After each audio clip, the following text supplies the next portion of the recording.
Once again, the air conditioner and microwave at the same time.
Hey guys, Matty from Extreme Auto Caravan and Camping with you again today. Lovely Adelaide, cold, freezing, wintry day. Not good for solar, but nonetheless, full lithium off-grid setup in this one again, guys. Going for all the Victron fruit in it with the PowerPool single lithium battery in this. So this one here, only being the one battery, still has that ability to discharge 250 amp continuous, which can support the full load of this Victron Multiplus. So happy days there.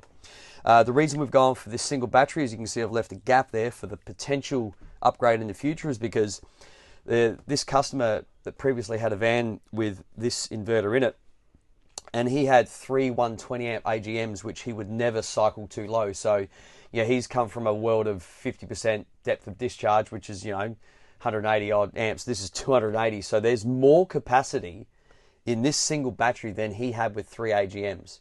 So that's why we're going to trial the single battery to begin with. Should you want to upgrade later on, we've got the provision there ready for it. Hence the layout. So once again, guys, all the Victron fruit in this. Now we've managed to squeeze a fair amount of solar on this. I'm super happy with this because this is only a 20-foot van, and there's a lot of roof hatches and shading issues on the roof of this. So we've got 980 watts, guys, on the roof of this, running over the two Victron solar controllers. So massive system, really happy with how this has come up. So this one's the 3100 is taking care of the smaller array, which is at the rear, all in open sky there, and this one's taking care of the larger array sort of towards the front and the sides. So happy days with that setup there. Gone for the, that's the Orion actually. These are the two solar controllers, hard to see. So there's the Orion DC charger, just for the 30 amp DC charger on this one, guys. So this will take care of vehicle charging through the Anderson plug, and that's all ready to go. All of these items have Bluetooth. Here's the Victron Multiplus 12 3120. Now this was removed from his previous van as stated. Obviously now with lithium, everything has been programmed to suit the lithium. He had the old BMW 712 battery monitor for this, but being a brand new van, he wanted to upgrade, so we've gone for the cerboGX with the Touch 50, which I'll show you guys in a sec. As you can see, guys, once again, the way we do it and the way I do it, I like to lay it out nice and neatly so everyone can see it. It is very simple to fault find. If a fuse blows, it's labelled, and it's all down in this one area. Very easy to read, very easy to understand. Anyone can look at this and, you know, hey, my DC charger's not working well. Check your fuse, it's right here labeled. All on MIDI fuses, high current here. We've got 6 BS running out of all the devices from here to the battery. And we've got high voltage strings running in, so I think there's 60 VOCs on these. I'll go through the rundown with you again, as with all of my videos, guys. I will load this up to a max of 250, which would be, I don't know, maybe the air conditioner, and there is a kettle set up, so we'll get that cranking. And we'll do some rundown. I can't plug the vehicle in. Old mate's waiting for delivery of his new Ranger. Would have loved to done a full test and a full rundown on this for you guys, but it is what it is. These are the times we're dealing with. But I'd rather be in the shed than out in that rain, I'll tell you that right now. It's freezing. What else are we doing this? So we've done the SatKing ProMax as well. So these guys will have VAST and FOXTEL. TV in the bush, basically, at the press of a button. Very easy to use. And it's already set up. So that was removed from his previous van. Once again, guys, you know, you see these setups we do. This is fully reversible back to factory. Now you're thinking, where's it all going to go? Well, it all bypasses like that. It's very simple. The factory BMpro remains in place, if you can see that. The BMpro is here. Nothing changes. This is an overlay system. So to explain that a little bit easier is, you guys that want to set up like this, if you buy a new van, order it bog stock, as basic as you can. AGM battery, you know, BMpro, the simplest of screens, whatever. The factory BMpro screen remains. He will still be able to turn his 12 volt on from it because it controls this. He'll still be able to monitor his tanks because of the, you know, the little arms that come with the Odyssey link. So he'll still be able to monitor his tanks and turn the master 12 volt on and the pump, or pumps if there are 2 pumps on it, which some BMpros have. So that still remains. Nothing changes. Nothing of this gets touched at all. The only thing we do is unplug the mains charger, obviously, because no longer are you using this to charge the lithium, using the Multiplus, which we've programmed.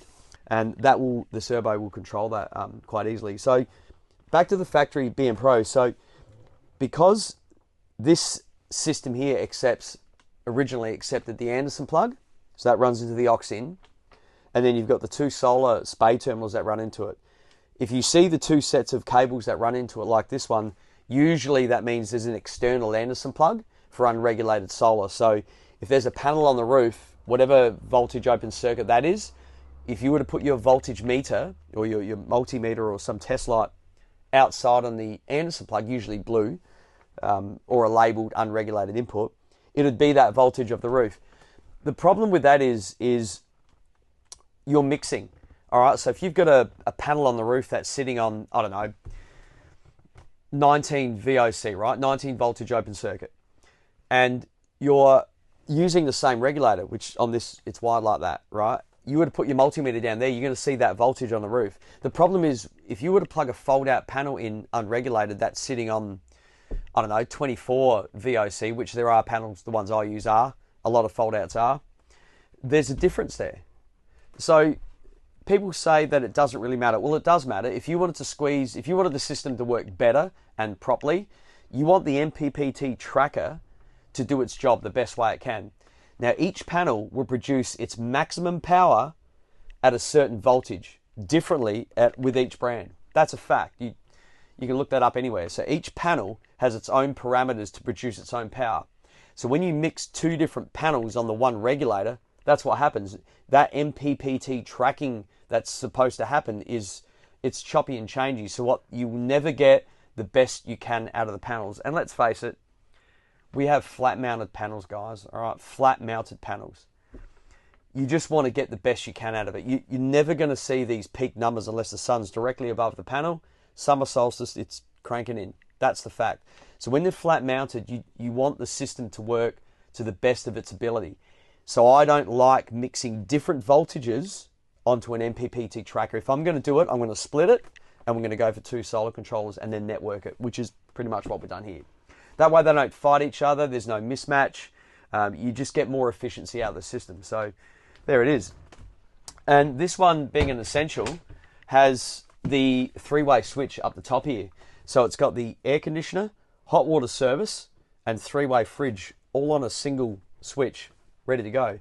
And what we've done is obviously the three-way fridge that is in this, that is before the inverter, and the Swift hot water service is before the inverter. So they don't have any potential to run from the inverter when old mate turns it on. So there's no accidental leaving of these things on and him draining his battery. So if he's on gas, if his three-way fridge is on gas and he turns his inverter on, it won't go over to mains automatically. Everything else will run, air conditioner, all your GPOs, they'll run from the inverter, but the fridge will remain on gas and the hot water will remain on gas. And that's the right way to do it. Like I keep saying, Enerdrive are great. They bring out that diagram on the back of their inverters, like covers the whole bottom of the inverter. So if you guys get a chance, flip open the Enerdrive box and have a look at underneath and you'll see it. Even just jump on the web, mate, and you guys will see it too. So I will do some load testing because I can. We have fully charged or close to fully charged the Powerpole battery. I've got the microwave up here. I've got the air conditioner, the IBIS 4 on this. I will run it on heat because it is like 9 degrees outside. It's freezing. I've got a kettle here. I've got a toaster. So let's load this up, get some numbers out of this thing and do some testing. Okay, so we'll start with the screen that I like to leave it on, guys. You already know that. So that's it here. It's easy to see. State of charge in the battery. Everything here. This is DC power, so that's, you know, lights and some light loads that are on at DC. That's AC in, so there's shore power here. The inverter is off at the moment and there's no AC loads. Obviously we're in a shed, so there's zero solar. So you just scroll across to this screen and here's your control. This is your AC current limit input control and here's your AC mode control. 3 modes here: off, charger only and on. Rules are simple. Off is more of a storage thing. You know, if you're going to service it and work on it. Charger only is the mode that I like people to keep it in, because then when you plug in mains, it just starts charging the battery, pushes power through, you unplug mains, it turns off. And on is obviously on, the inverter is on, and you are free camping running power. The drawback to leaving it on is when you are on mains and you are on the on mode, it'll sense you're on mains and it'll automatically change over. So you're going to be careful at night time. If it changes over to batteries and you're running something like an air conditioner, it'll flick over to batteries without you even knowing. It's that quick. The AC current limit, as you see with my other videos, guys, this controls your side 15 amp input up to a maximum of that 15, 16 amps. So we're set for 10 now because we're in a shed and he's running a 10 amp power supply. So he's plugged in that 10 amp power supply. I know it's on 10 amps, so I've told him to leave it on 10. That way the most this Caravan will ever pull from that side input now is 10 amps. So if you've got a generator, you know, like a Honda 1 or a Honda 2, you can throttle this all the way down. Oh, got to turn it on for it to work. You can throttle this all the way down to suit the current limit, the current input. So, you know, like a Honda, oh, we're going to be on yet. Wait for the beep. Why can't I hit you?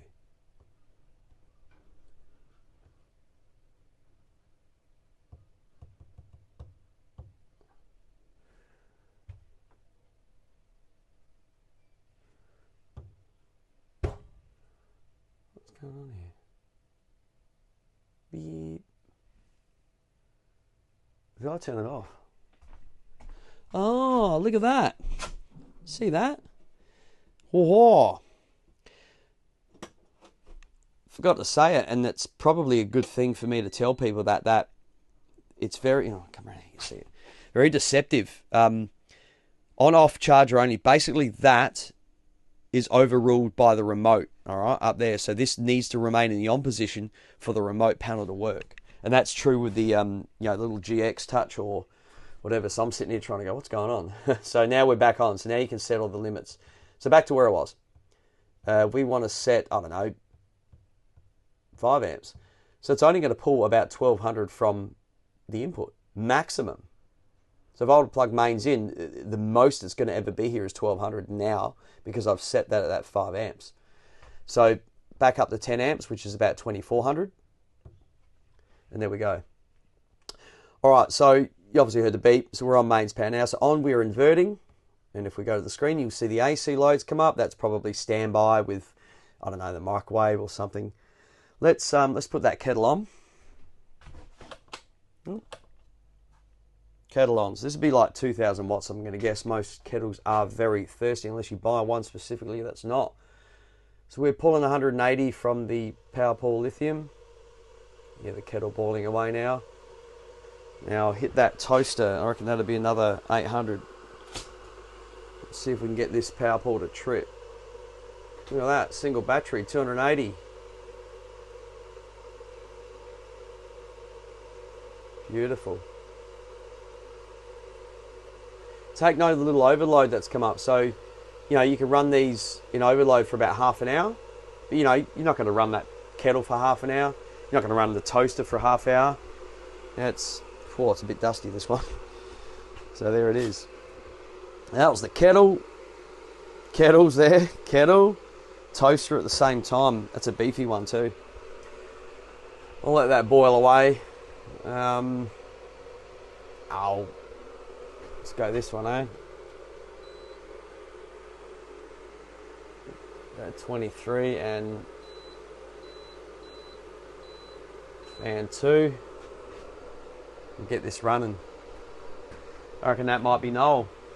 I'm doing my video. I'm running the air conditioner and the kettle, mate. You're all happy. And she's coming up now. Beautiful.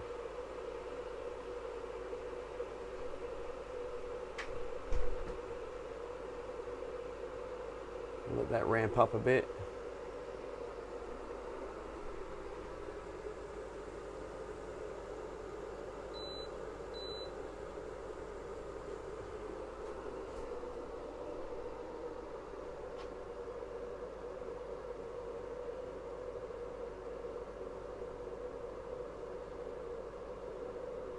Keep it rolling. And as with all my videos, guys, you see with the Ibis 4s or the Harriers, they are very thirsty on heat. In the vicinity of 900 to 1400 watts. They are nasty.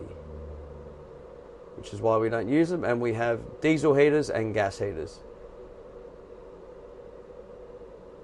That kettle.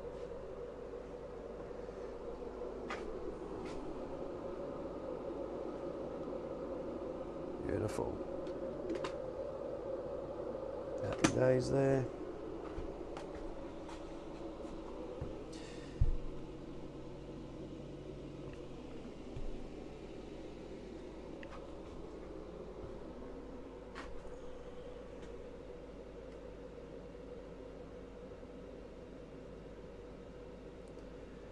That's boiled now. It's pretty quick. That's obviously a super powerful kettle. Anything above 2000 watts is what you want. It's quick and easy. If you've got the inverter and the battery system to support it, highly recommend it.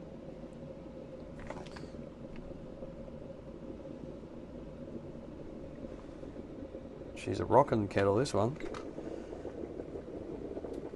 Oh yeah. I'll click off in a second. There we go. That load will drop away.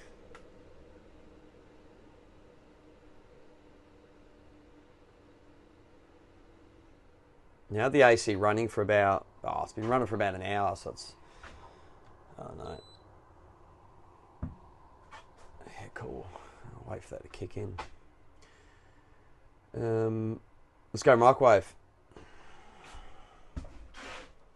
Got me cup in there, yeah.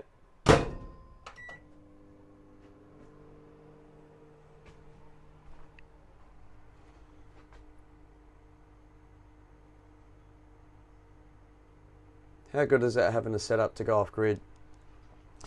You know, to be able to quickly do this on the side of the road, you know, just press a button, zap some food, you know, you got some healthy food you guys might have made at home, and you want a quick meal while you're on your way to a destination that's 3 days away.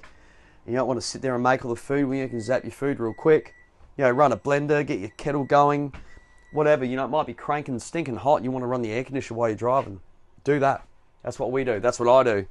And when you got all this solar as well as the DC charger, both charging simultaneously, all of our systems do that. Why not? You know, all that heat soak from the road that comes up through the floor of your van, not anymore. You got all this energy coming from the vehicle, you got all this solar coming in. If your battery says 100%, use it. It's free energy essentially. You might as well put it somewhere. I've got people that will run their hot water service, you know, from it. You know, with the Swift hot water service, they're 1000 watt or about 1100 watt tops element. So if you had enough solar and you had enough energy coming from the vehicle, you could essentially be heating your water while you're driving. How cool would that be? When you arrive, you've got hot water ready to go. We preheat our water. We've got a Swift 28 litre tank, just like this one does. Stainless, great. And we heat ours before we head away. But I thought I'd just trial heating it from the vehicle and solar to see if it would work. Now we shot away, I think it was like 9 in the morning from when we're up in Alice. And I put the hot water service on. Watched it. It's pulling about 1,000, 1,050.